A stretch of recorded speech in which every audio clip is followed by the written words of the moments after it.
Event ते specially साईं इंतज़ार जो, साईं गुलाम रसूल जो, साईं अमाल्ला खान जो, साईं रफ़ीक जरवार साहब जो शुक्रिया अदा थो कयां जिन असां ॿिन्ही भाइरनि खे भाग वॾी महिरबानी। अस्सलाम वालेकुम। या अल्लाह।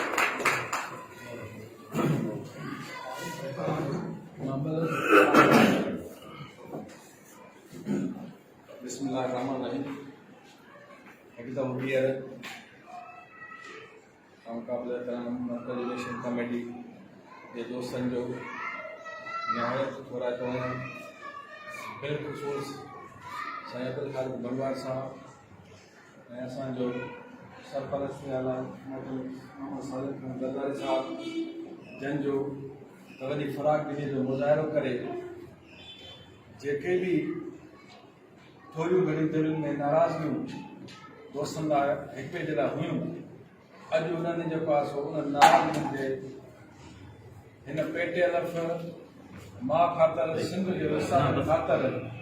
इन्हनि शयुनि खे छॾे करे पाण में भाकुर पाए यकमुश्त थी करे सभिनी दोस्तनि खे हिकिड़ो जो